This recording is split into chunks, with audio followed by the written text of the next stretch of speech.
A man jumped from a plane into the darkness, high above the night sky, around 10,000 feet. He stood at the rear of the aircraft, a parachute on his back and a bag filled with $200,000 in his hand. Inside the plane, no one spoke, only the sound of the engines cutting through the darkness. He looked down, endless forest, cold rain, violent wind. For a moment, he paused. Then he jumped and vanished. To this day, his identity remains unknown, his fate unknown. One of the most daring unsolved crimes in American history. People call him D.B. Cooper. But who was he, and what really happened that night?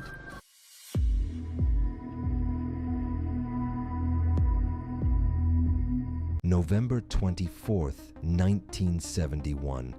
Portland International Airport, Oregon. The day before Thanksgiving. The airport was crowded, people traveling to see their families, others leaving for business, and among them, a man walked in quietly. Black suit, white shirt, a thin black tie, dark sunglasses, mid-40s. Nothing remarkable. In fact, he was the kind of man no one would remember. He stepped up to the ticket counter and spoke calmly. One-way ticket to Seattle. A short flight. 30 minutes flight. The clerk had no suspicion. The man paid in cash. Then he wrote a name on the ticket. Dan Cooper. At that moment, no one remembered that name. But hours later, it would appear on headlines across the world. For a while, everything felt normal. Then he reached into his pocket and pulled out a small piece of paper. He handed it to a flight attendant. Her name, Florence Schaffner. She glanced at it briefly. Just a phone number, or so she thought. She placed it in her bag and walked away. Then the man spoke softly. "Miss, you might want to read that note." She paused. Something in his voice felt wrong. She turned back, slowly opened the paper. One sentence. "I have a bomb." She sat down next to him, her hands trembling. The man watched, silent. Then he spoke, calm, too calm. "If you stay calm, no one gets hurt." He opened the briefcase. Inside, red cylinders, wires, a bomb. No doubt. Her heart was racing, but she held it together, barely. He leaned closer. "There is a bomb on this plane." Then his demands. $200,000, 4 parachutes, a fully fueled aircraft. His voice never changed. "If these demands are met, everyone walks away alive." And just like that, this was no longer a normal flight. The plane continued north in silence. Inside the cabin, the passengers had no idea what was happening. But in the cockpit, everything had already changed. The pilot stayed in constant contact, choosing every word carefully, controlling every message that went out.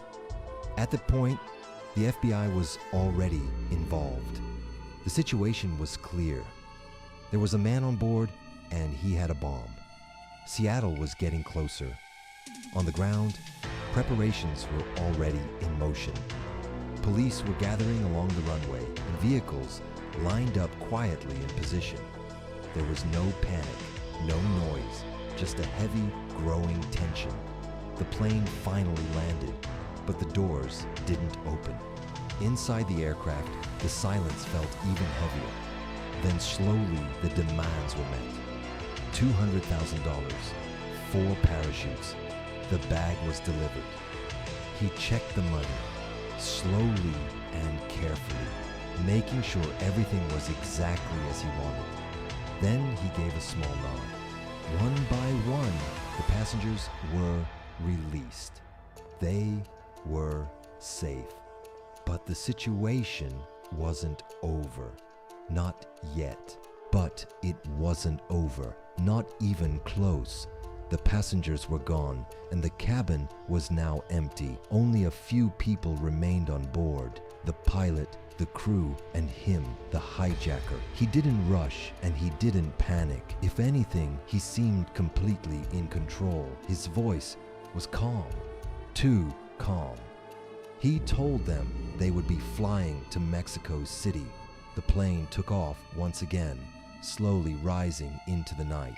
Below them, there was nothing but darkness, miles of forest, no lights, no witnesses, and no way of knowing what would happen next. Then came his final instruction.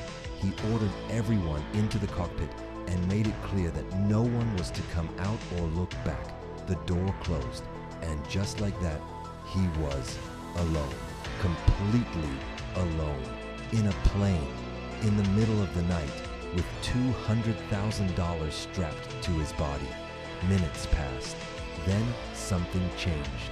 The aircraft shifted, subtle, but enough for the pilots to notice. They looked at each other. There was only one explanation. The rear stairway had been lowered.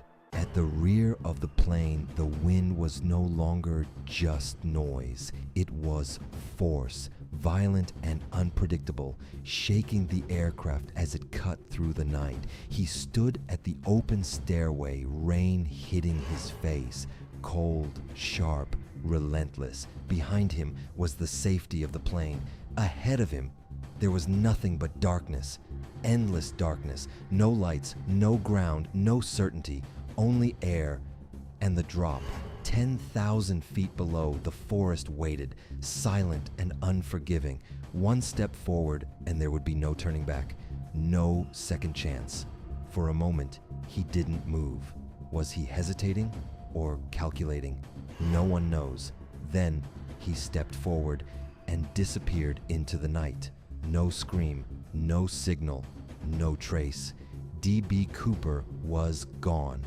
The news spread quickly. A man had hijacked a plane, taken the money, and jumped. The entire country was stunned. The FBI launched one of the largest investigations in its history. Agents flooded the area, searching forests, dragging rivers, and scanning mountains, looking for anything that could lead them to him.